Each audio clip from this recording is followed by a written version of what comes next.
From the studios on the Daytona State College East Campus. Hello and welcome to House to Home Outdoor Spaces. I'm Stephanie Mason Teague, inviting you to join us for a very exciting program. Each week on the show, we feature a new backyard project and give you the information you need to get the professional results. This week, we will take a look at backyard water features. From ponds to fountains and even waterfalls, you'll be surprised how easy it can be with just a little help.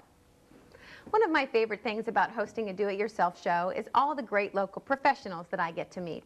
We in turn bring these professionals to you to share their knowledge and answer your questions. House to Home is a call-in show, so jot down this number, 1-800-901-9238, and get ready for some free professional advice. Joining us today is Kathy Smith, a water feature specialist from Tropical Water Gardens. In 2006, Kathy turned her hobby of water gardening into a successful business serving the local area. She is a certified water garden contractor, and her motto is ponds done right, customers served right. Please welcome Kathy Smith to the show. Hi, Stephanie. Kathy, thanks for being here. Thank you for having me. I have learned more about Tropical Water Gardens since we've met, and it's been so exciting and fun, and I just love the story of how you got started because it's inspirational. It's something that all of us think about doing but didn't do. You tell us. Okay, well, in the beginning of 2006, my husband and I, we would watch TV, the programs on the Home and Garden channel of they were landscaping their backyard, and everybody had a water feature. And I decided I wanted to have one. So I started researching and realized that I could do this. So we started digging, and I wanted to have a beautiful tropical garden. And the goal was to be finished by Mother's Day, so I could enjoy Mother's Day in my tropical garden. Nice present. And we accomplished our goal. We had a beautiful tropical garden with 2 beautiful ponds, and I had a beautiful Mother's Day in my tropical garden. Until about 2 or 3 weeks later, I realized I had done everything wrong, and my water was green, and the fish had to be in the top couple inches of the water in order to see them. Oh, no. So it wasn't beautiful anymore. Right, So, but you fixed it. Right. I went back doing my research back online and found about a company that has a proven system of how to build an ecosystem pond that is very low maintenance and beautiful, looks natural, and you just get to enjoy your pond and enjoy your fish without having to spend so much time working on it. You kind of touched on a lot of factors there that we all worry about. We would like to have a water feature, but we worry, is it going to be really difficult to build, for one, and are we going to have to clean it and maintain it, pull sludge out of it, pour chemicals into it? And it sounds like you learned the hard way, but today you're going to share the information to kind of save us that learning experience, right? Right. Great. Now, you did say something about an ecosystem pond. Let's get back to that a little bit, because that was the saving grace, right? Yes, it was. What's an ecosystem pond? Well, pretty much there are 4 elements in an ecosystem pond. You have to have rock in the pond, you add beneficial bacteria, and you have to have the plants and the fish. And they all work together to maintain the pond, and you have nice, clean, clear water and enjoy it. That sounds like just a regular pond. So you're kind of building a real pond, a real water feature with bacteria, fish, rocks, and plants. And those 4. Right. And do you filter it? Right. In an ecosystem pond, you have a skimmer, which would be mechanical filtration. It pulls the debris off the surface of the water. And you have a biofalls, which is biological filtration, and that filters the water. And then the plants are part of the filter, and they filter the nutrients out of the water. It sounds simple enough. Now, what about cleaning it? Do I have to drain it and clean it? No. With adding the beneficial bacteria to the water, it cleans the water. It prevents the sludge buildup on the bottom of a pond. It's very low maintenance. You simply have to clean out the debris leaf basket, and depending on how many leaves you have falling in your pond. It sounds simple enough, and I know that, Kathy, you've designed some beautiful ponds. In fact, let's take a look at some of your designs now and get an idea of exactly what you can build, or we can build too, once we have the right information. I was surprised to learn. Now, do I need to have water in my backyard to put a water feature back there? No, as long as you can reach it with a hose to fill the pond up or fill the pondless waterfall up, and you just would need to maybe top it off because of evaporation. but once the feature is filled, it just recirculates. Okay. That it amazes me. I'm kind of dumbfounded. I thought if I wanted a waterfall in my backyard, I was going to have to hire a plumber, dig a pipe, put a pipe in, dig a big hole. I mean, we do need a depth of a hole, but how much are we talking? Is there a range? Do I have to have a 4 foot, 5 foot? We usually recommend only going 2 feet. Really? It makes it's a safe pond. 2 feet is the depth that the koi would need or goldfish would need, and it makes it a nice ecosystem pond. It sounds fantastic. What about the size of my pond? Do I have to buy a black liner and bury that in the ground? There are many ways you can do it. You could use a preformed liner, a preformed tub. We like to just dig the hole, the size depending on your backyard. It could be as small as, say, a 4 by 6 pond, or it could be as big as a 12 by 18 foot pond. Really? And you could put something that big in? Right. You just dig the hole, and we use underlayment, which is it protects the liner from roots and rocks, and then we just use a flexible liner. And that way you can design the pond and form it to the size and shape that you want. So this is just a felt fabric, right? Almost like a really thick landscape fabric, I guess. Right. And that goes down first.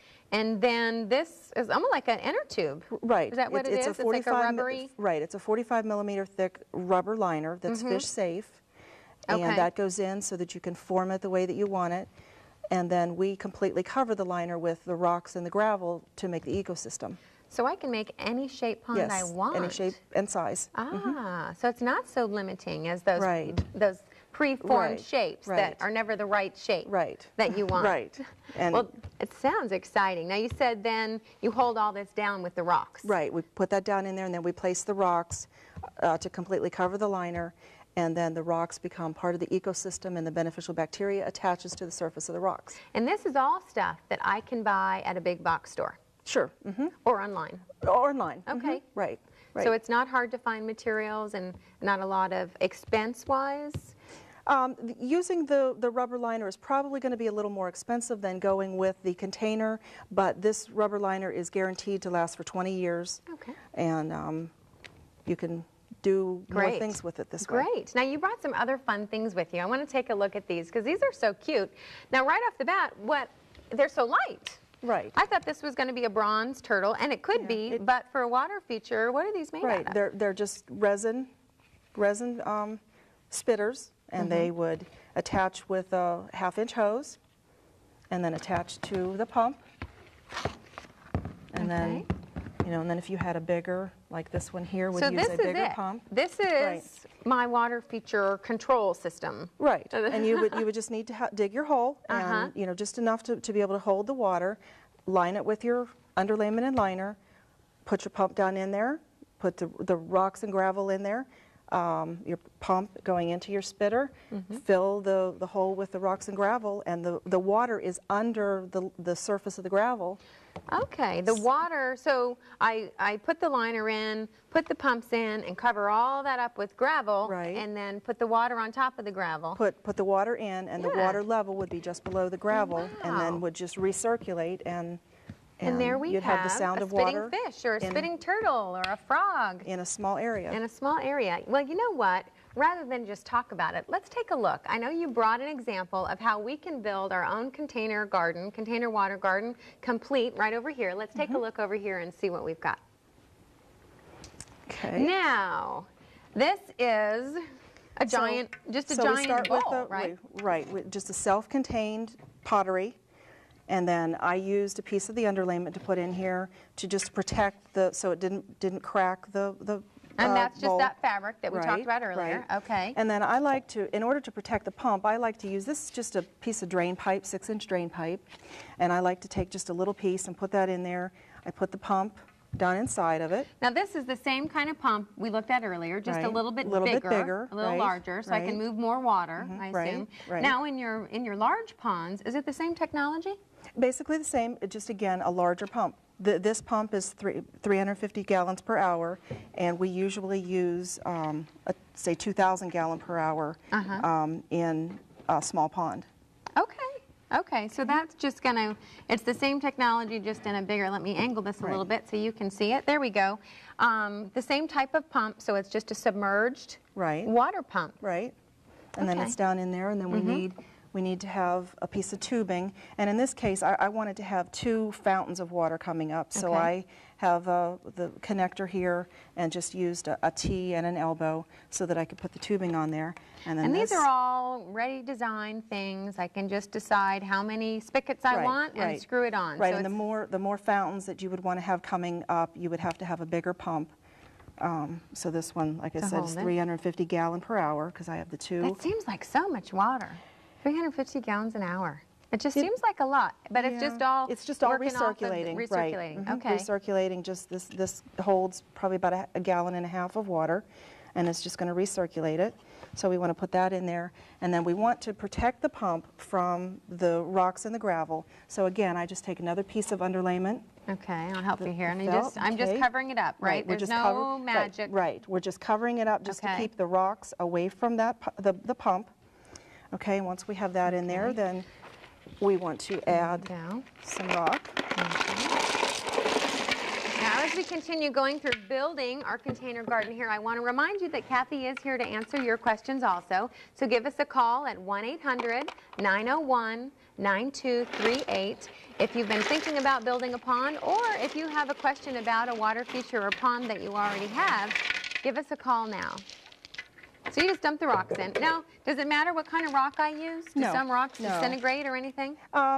You probably wouldn't want to use coquina rock. It can just change the pH of some of the water, which in a small container garden, you're really not going to have that issue. But if you were out in the sun, you could have just a little bit of like string algae build up on the rocks. And if that ever happened, all you have to do is turn the water flow, to unplug the pump, and just let it dry on the rocks, and the algae would go away. Okay. Now in this one, we talked about the 4 elements, one of them being fish. Now we're not going to put fish in this one. Right, this is not going to actually be an ecosystem. Okay. We're just going to have the plants, and since the gravel will be, or the water will be just under the gravel, we can use aquatic plants in here. Okay. So let's go ahead and... Do I have some? Now I have some pretty plants. And aquatic plants means they don't need dirt, right? Right. Okay. They don't need dirt. And when we put the plants in our ponds, in an ecosystem pond, we plant the plants right down into the gravel. And then that way, the roots travel out through the gravel and become a filter mat. So this is just on a smaller scale. So the roots of the plant actually filter the water. Filter the water. Okay. Right. They use the nitrates and nitrates, which is basically fertilizer. So we have, this is a Did I put that in the right place? Yes, that's fine. I know there's a design element here. You can just, and whatever, how you put it whatever together. looks good. Okay. And then, and then I've got this kind of big one. And I'm going to let you stick that plant in there, and we've got a caller on the line. Caller, go ahead with your question for Kathy. Caller, do you have a question? Hello? You have a question for Kathy about a water feature? Yes, I was wondering, how do you keep... Yes, hello? Yes, go ahead with your question. Yes, I was wondering, how do you keep mold and mildew from getting into the pump system, and also like leaves and bird poop, for lack of a better word, but things like that to stop it from going through?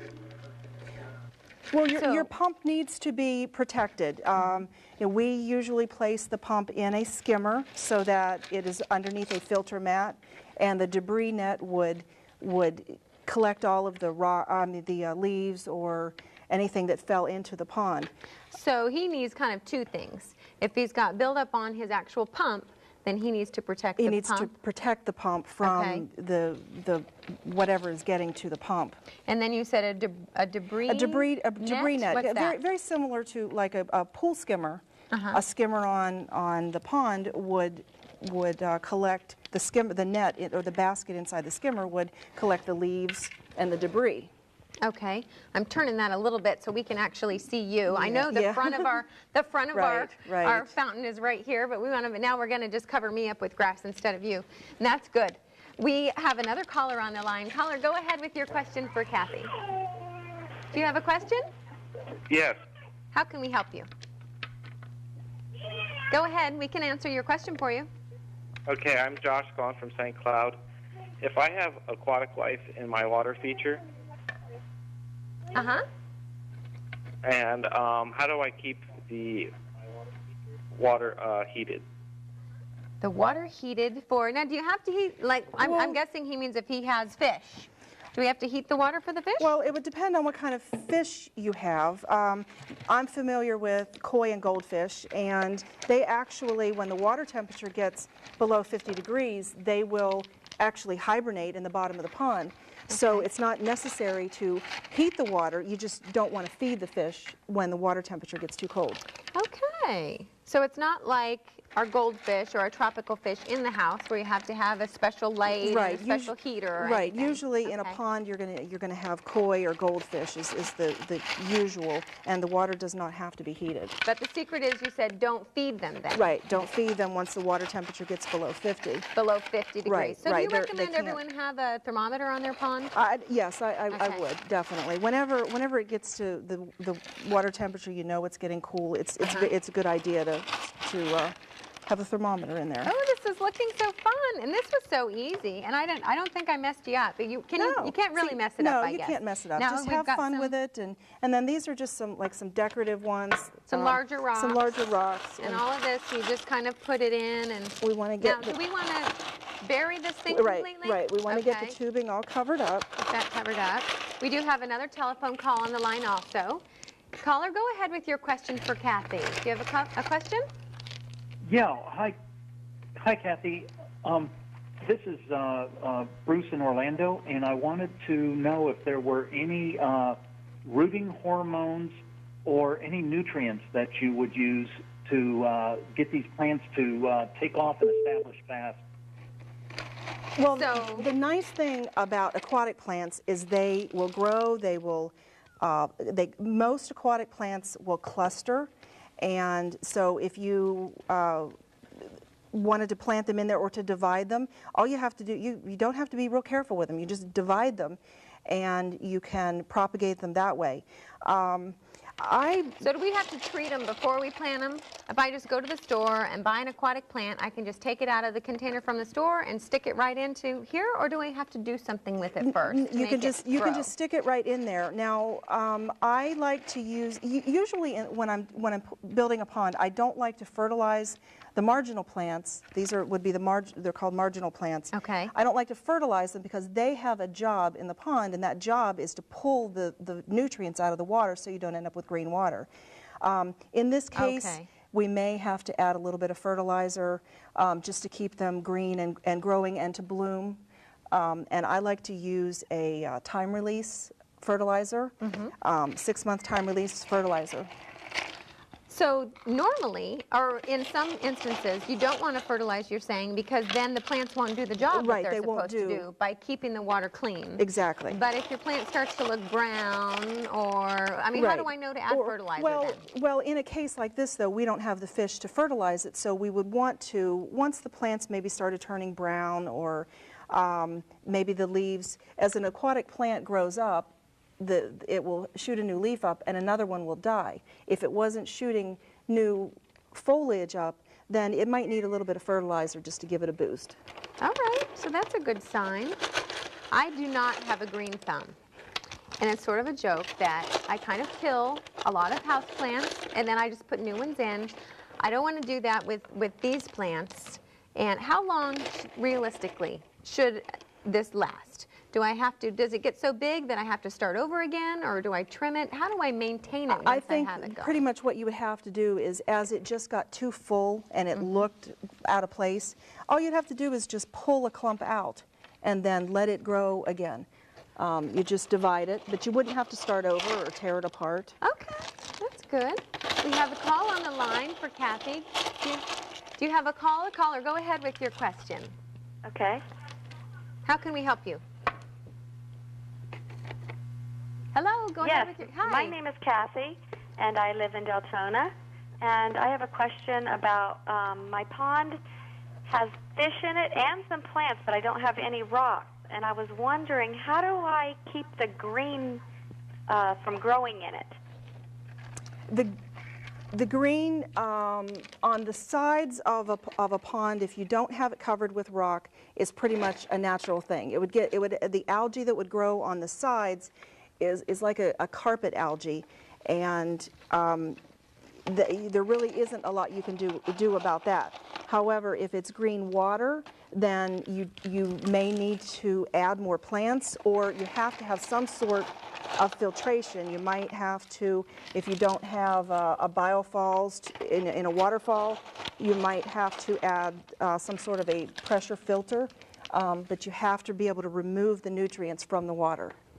Now, what about the bacteria we talked about? Now, she said she had 3 of the elements. She had the fish and the plants. You have to have a surface area for the bacteria to attach to, and that can be either in the rocks or there's something called bioballs, that if you had a place to hide these bioballs, you have which is right here, right. Now, this is what you're talking about. I'll hand one to you so we can take a look at that. You can get a mesh bag and put bioballs in it, and say you have just a place where the water is flowing over it. You might not have a waterfall. The bacteria will actually attach to the surface. So if you do have surface area for bacteria to attach, just add beneficial bacteria to help clean the water. Okay, good solutions. And these, I'm going to set those back down. We'll continue with our rocks here. This is really looking nice and so fast. We're doing this live. We're not in time release or anything. Just press time. We've got another call on the line. Caller, go ahead with your question for Kathy. Hello, caller. Go ahead with your question. Hi, this is Susan from Daytona Beach. And my question is whether or not you could put a pond around the base of a tree if it hurt the root system. Put a pond around the base of a tree. Would that hurt the roots if you did that? If you put it too close to the tree, the roots may try to poke through the liner. You wouldn't want it really close. The other thing would be the amount of leaves that, if it was, say, an oak tree or something that lost a lot of leaves, then you would have a lot of debris end up in the pond. Okay. It's not. It seems like you couldn't dig down very far because the roots would be right there. The roots would be there. It just would depend how close. I mean, if you had a big tree and you wouldn't want to put it directly around the base of the tree because there just wouldn't be any soil to dig into. Falling in. Now this is looking really good. I want to make sure we get a chance to turn this on. So we've got our rocks in place. We're kind of camouflaged our spouts here. Now, do I just dump the water in? Yeah, you can go ahead and just add the water. I'm going to reach down here and grab the water. And this is just regular tap water? Just regular water. Okay. I don't need to treat it or anything? No. Okay. I'll hand you one. If you had high chlorine, but I mean, there's such a low amount of water that's going in here. It would basically be like watering your plants at your house. Now, if I have fish, of course, I don't want to just use tap water. Right. If you if you're adding water to the pond and you have chlorinated water, you would need to add just a conditioner, a dechlorinator to get that. You're going to need both? Yeah, let's go ahead. How do I know how much is enough? You want to have the water, the water has to cover the pump, and normally you would just want to have it just below the gravel. We really need more gravel in here. A little more gravel, okay. To finish in. it off. Okay. But that should be good. Right. And then, we need more gravel there. I'm going to take these bottles out and you hook that up. And while she's hooking up the pump, let's go ahead and take another telephone call. Caller, go ahead with your question for Kathy. I wanted to ask if there was a particular stone that I should stay away from when adding into a koi pond. So he's got a koi pond and wants to put some new stones in there. Is there anything you should not put in because it's a koi pond? The one thing that you don't want to do is to use coquina rock. Coquina rock, it is porous and it will degrade over time, and it also can change the pH of the water. In an ecosystem pond, we normally don't really worry about the pH of the water, but if you had a lot of coquina rock in there, it could change the pH and you would end up with an algae problem, just string algae. Look, Look, we did it. Look how pretty that is. And you can just play with it, have fun with it. And I mean, there are all different colors of rock. Here's some rose quartz if you just wanted to put in there just to decorate it. Now, we literally built this whole thing in a matter of 10 minutes. And we were talking the whole time, so I suppose we could even do it faster if we weren't talking the whole time. And it's just beautiful. An assortment of plants, and now they say water, running water, is just very relaxing. Right, soothing. And soothing, and it this is just something simple to have just the running water, and you can, you know, if it's not coming out the way you want, you just kind of move the tube, and, you know, you want to just kind of hide it so it gives the effect of where's the water coming from.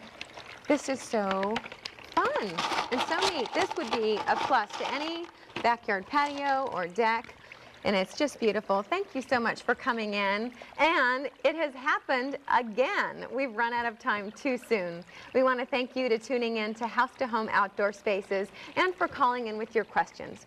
We'd also like to thank our guest, Kathy Smith of Tropical Water Gardens, for sharing her expertise. If you were not able to get your question answered, please email us at channel15@datonastate.edu. And we'll see you next time when we'll work on yet for another backyard project. See you later.